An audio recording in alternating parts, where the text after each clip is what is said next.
I could feel my hands shaking so badly that I could barely hold my phone. The cold plastic against my ear did nothing to steady the panic racing through my veins. "Mom, help me," I whispered, my voice cracking in a way I hadn't expected. "I'm at the police station. My husband hit me, and now he's filed a report against me." The words felt surreal as they left my lips, like I was describing someone else's nightmare. Around me, the sterile, fluorescent lights flickered, and the muffled sounds of other people talking only made my chest tighten. I wanted to disappear, to vanish into the floor, but there was no hiding from this. Mum's voice came through, trembling at first, then steadying as she demanded, "Where are you? What happened?" I struggled to form the sentences to explain that the man I had once trusted had become my greatest fear. Every second I spent on that cold bench felt endless. I could see his smirk in my mind, the cruel satisfaction as he twisted the story to make me look like the aggressor. Tears blurred my vision as I gripped my phone tighter. I wasn't sure if the officers believed me yet or if they even cared. My entire world had shrunk to that one call, my mother's voice a lifeline in the chaos. The injustice of it all clawed at me sharp and raw. I knew I had to hold on, but fear threatened to swallow me whole. Yet beneath the terror, a spark of something else began to grow, a determination not to let him win, no matter how impossible it felt. I took a shaky breath and whispered again, louder this time. "Mom, please. I need you now." And as her voice grew closer, promising help, I realized this was only the beginning. And what awaited me beyond those doors would change everything. When I think back to the early days of our marriage, everything seemed so perfect at first. He had a way of making me feel seen, choosing the exact words that made my heart flutter, convincing me that I had finally found someone who understood me. But it didn't take long for the cracks to appear, subtle at first, little criticisms disguised as jokes, sighs when I spoke too freely, comments about how my friends were not really good for me. I began to notice I was shrinking in small ways, laughing less at things I once loved, second-guessing every word I spoke. My phone calls to my mother grew shorter. Dinners with friends became awkward excuses. I told myself I needed time for us. It started with isolation. A whisper in my mind telling me that no one else could understand us like he did. Then came the control, the constant checking, the sudden anger when I made choices he didn't approve of. I felt trapped in a golden cage I couldn't see the bars of until it was too late. Nights were the worst. Watching him storm past the bedroom, my heart hammering, trying to pretend I was asleep. Week by week, I lost pieces of myself. I told myself it was love, that he loved me enough to guide me, to protect me from my own mistakes. But deep down, I knew I was disappearing, fading into a version of me that lived to avoid his anger.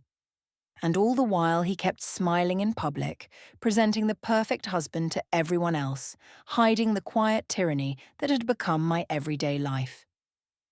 Looking back, I can see the pattern, the manipulation, the isolation, the emotional bruising, but at the time I felt powerless, unsure how I had been pulled into this storm so completely.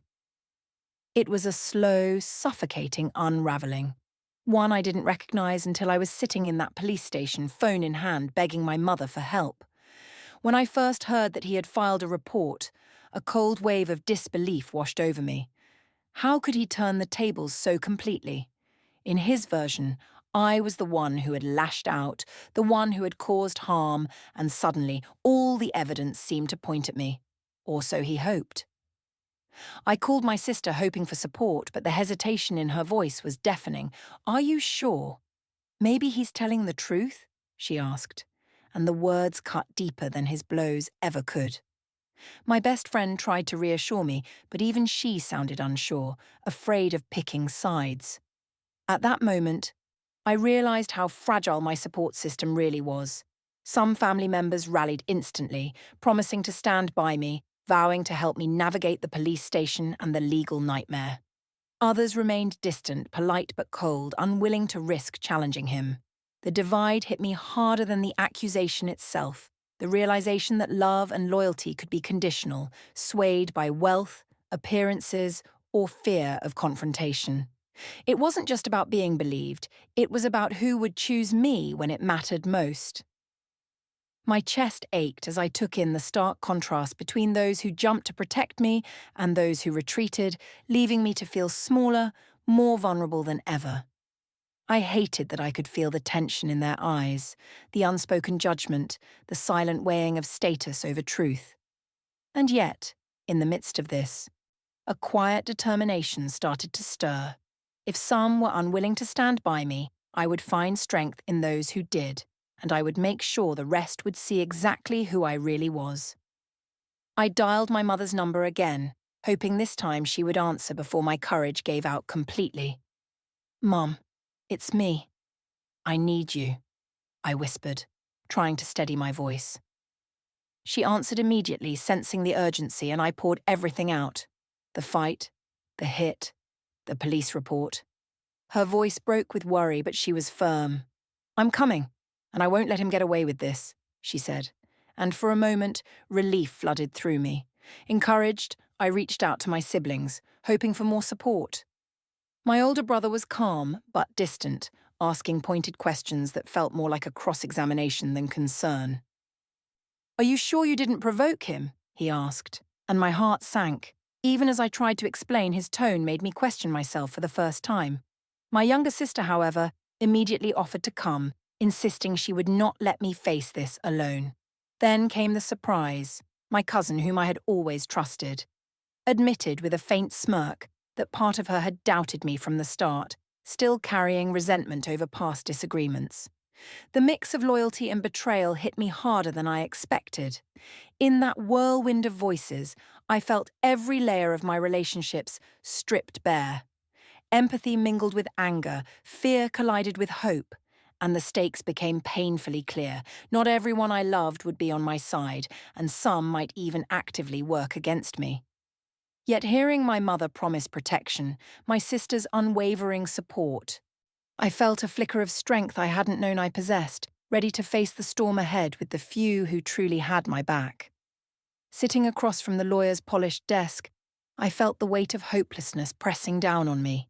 Every word I had spoken at the police station, every tear I had shed, felt like it had vanished into thin air. I could see him already, smirking somewhere, convinced he had won before the game even started. The lawyer, a woman with sharp eyes and a calm demeanour, listened quietly as I recounted every detail. The subtle manipulations, the emotional abuse, the night of the incident at the police station. At first, I braced myself for judgment or dismissal, expecting some version of "there's nothing we can do." But as she asked questions and took notes, a spark of hope ignited. She explained step by step how his own words and actions had created a trail of evidence that could expose his lies, how inconsistencies in his story could be leveraged, and how witnesses who had seen the abuse could come forward. I felt a surge of adrenaline I hadn't experienced in months, like someone had handed me a flashlight in a dark tunnel. For the first time since that terrifying day, I sensed that the power dynamic could shift. I wasn't just a victim being processed through a system that favoured him. I could fight back strategically with the law on my side. My heart raced at the thought, imagining him squirming when the truth finally came to light. The despair that had consumed me since the call to my mother slowly began to lift, replaced with a quiet, steely determination. I left that office with a folder in my hands and a plan forming in my mind, realizing that the tables were beginning to turn and I was no longer powerless. I can still remember the first time I felt that knot in my stomach, the tiny warning I ignored. He had made a comment about how I dressed for a dinner, a joke that stung more than I admitted at the time. I laughed it off, convincing myself that love meant taking criticism gracefully. But little by little, the comments multiplied. About my friends, my job, the way I spent my weekends. I told myself it was normal, that everyone had quirks in a relationship, that he cared enough to guide me. Looking back, I see the pattern clearly now. The isolation, the subtle gaslighting, the way he controlled conversations, so I always felt I was the problem. I remember the nights I lay awake pretending sleep had come, listening for his footsteps, dreading his sudden criticism. I believed I was building a life filled with love and partnership, yet reality was a carefully constructed cage. The contrast between the bright image I held in my heart and the shadowed truth around me is sharp, almost unbearable. Every flashback feels like a warning I refuse to heed, and every memory fuels the fear and determination I carry today. It's astonishing how slowly a life can unravel, one small word at a time, until you wake up and realize the person you loved has been rewriting the rules without your consent. The family gathering was supposed to be a celebration, a chance to see relatives I hadn't visited in months. But the moment he walked in, I knew it would be anything but that. He leaned close to a cousin, whispering something I couldn't hear. But the smirk on his face made my blood run cold. Then it came. An insult so pointed, so carefully crafted to shame me in front of everyone that I felt my face burn. Maybe if you actually contributed to this family, things would be different, he said casually, loud enough for half the room to hear. Laughter followed from a few distant relatives, and I froze, unable to speak, my hands trembling. The room felt suffocating. Eyes darted between us, uncertain, some sympathetic, others quietly entertained. I wanted to disappear, to melt into the carpet, but something inside snapped. Every ounce of fear, every humiliation I'd endured in silence, ignited a fire I couldn't contain. I realized in that moment that if I continued to be passive, this man would control not only my life, but the narrative of me, forever. I would no longer let him dictate who I was in front of my family, in front of anyone. My heart pounded as I clenched my fists under the table, a quiet promise forming in my mind. This ends now, and he will see me rise from every lie he's used against me. That evening, as I excused myself with my head held high, I felt the first taste of defiance, bitter, intoxicating, and absolutely necessary.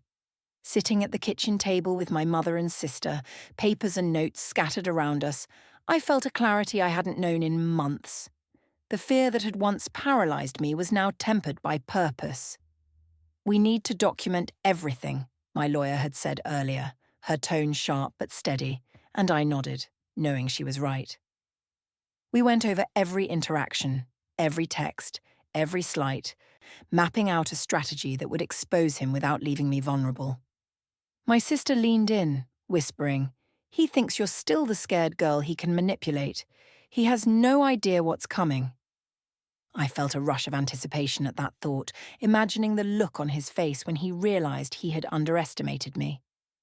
Every detail mattered. The witnesses we could call, the inconsistencies in his statements, the financial records that revealed his patterns of control.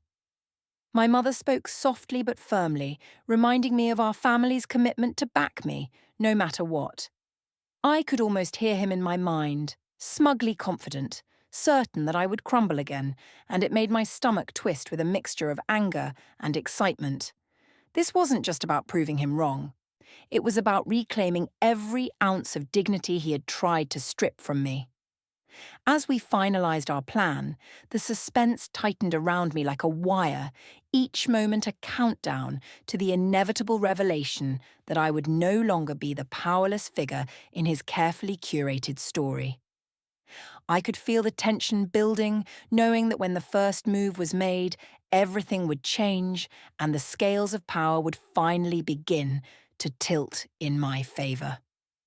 I remember the exact moment I held the first piece of evidence in my hands, a folder my lawyer had assembled, filled with every text, email, and photo that exposed his pattern of abuse. Each page felt like a small victory, proof that I hadn't imagined the fear, the control, the manipulation I'd endured. Then came the videos, footage from a night I had thought no one had seen. Showing him lashing out, the camera catching the cruel twists of his face as he tried to intimidate me. Witness statements followed, people who had once hesitated now speaking clearly about what they had observed. I felt my chest tighten as the reality sank in. He could no longer hide behind charm or lies. Even his financial tricks, the subtle ways he had tried to undermine my independence, were documented in black and white. For the first time since this nightmare began, I felt the power shift. I imagined him reading through this dossier, realizing the walls he had built around his control were crumbling. A surge of vindication coursed through me. Every insult, every belittling remark, every fear I had felt for months now had a tangible answer. The fear that had clung to me so tightly began to loosen, replaced by a quiet, sharp confidence. I wasn't just fighting to be believed anymore, I was fighting with undeniable proof, and that knowledge made me feel unstoppable. The tables had turned, and I was finally the one in control, ready to step into the confrontation that would expose him for exactly who he was. The courtroom was colder than I expected, the fluorescent lights harsh and unforgiving, but I refused to let them intimidate me. When my husband entered, his smug expression barely concealed the confidence he had clung to for so long. I could feel the tension in the air, the weight of months of fear, humiliation, and whispered doubts pressing down on both of us.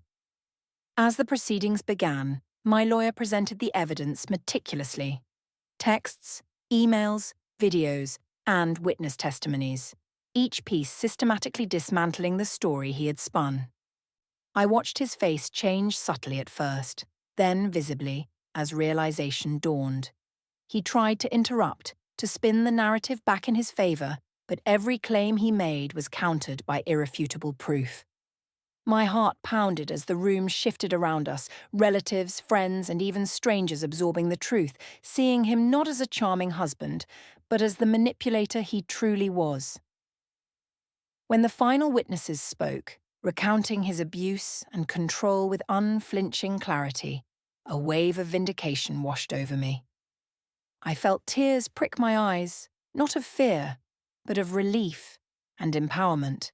The murmurs of shock and quiet gasps filled the courtroom, each one a testament to the public exposure of his lies.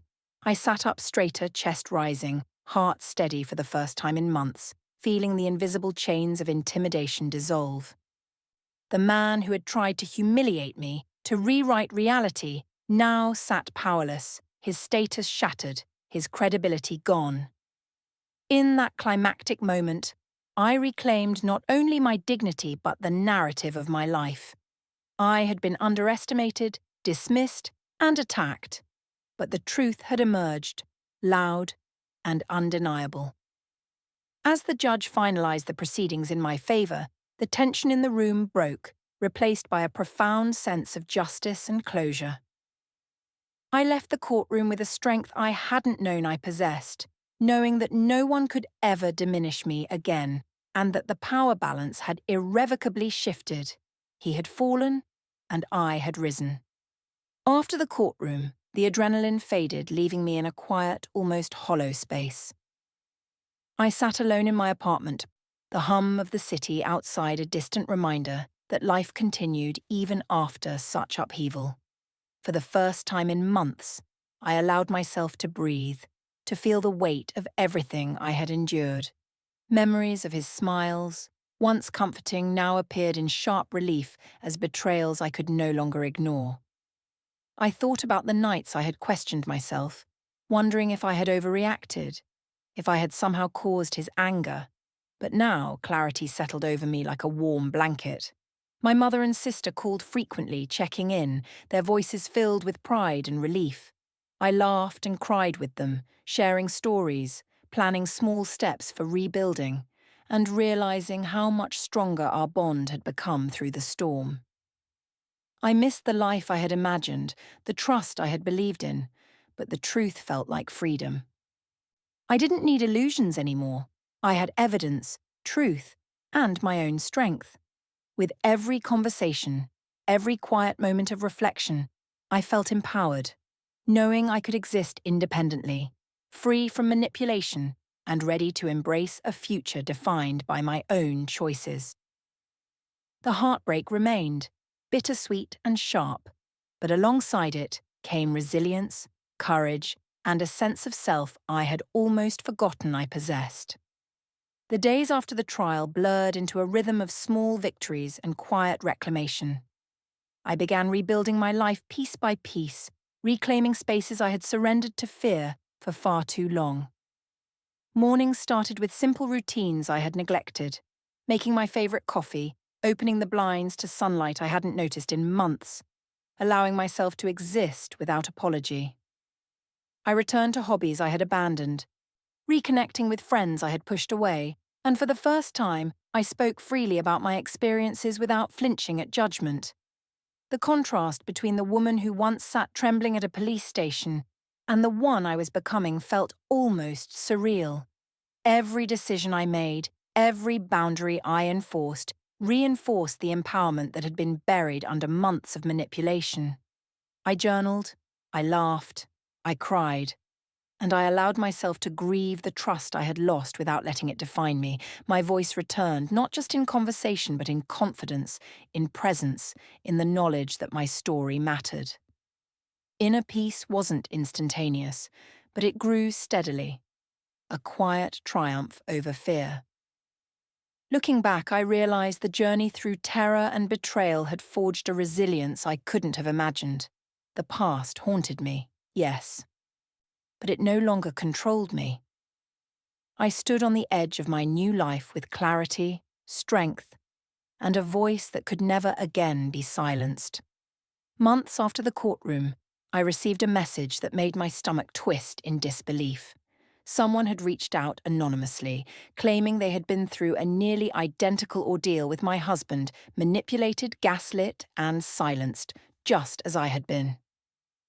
My heart raced as I read their words, a mirror of my own suffering, each detail confirming the patterns I had endured. At first, anger surged, furious that he had continued his cycle with another innocent person. But then, a quiet satisfaction took root. The universe had a way of balancing these scales. I realized that karma was unfolding not just in my courtroom victory, but in the ripple effects of his deceit being exposed elsewhere. The sense of vindication deepened, knowing that his manipulations could no longer remain hidden. I felt a strange relief, a reinforcement of the justice I had fought so hard to claim. For the first time, I could truly step away without lingering doubt or fear, witnessing the consequences of his actions extend beyond my personal story. The lesson was clear. Deception eventually collapses, and truth, though delayed, always finds a way to surface. Looking back on everything, I realize now that fear can feel all-encompassing, but it is never permanent. Life doesn't stop when someone tries to control you, and your worth is never defined by the lies or cruelty of another. I want anyone watching this to understand that speaking up, seeking help, and trusting the people who truly care can change everything. It's not easy. And there will be moments of doubt, but empowerment grows in the small decisions you make to protect yourself and your truth. I've learned to recognize manipulation, to set boundaries, and to reclaim my voice even when it trembles. Most importantly, I've seen that justice isn't always immediate, but it finds its way when you refuse to stay silent. If you've ever been gaslit, belittled, or made to feel powerless, know that you are not alone and the strength to rise exists within you. My story isn't just mine. It's a reminder that courage, patience, and clarity can turn fear into freedom. Step into your life fully and never let anyone make you doubt your own value.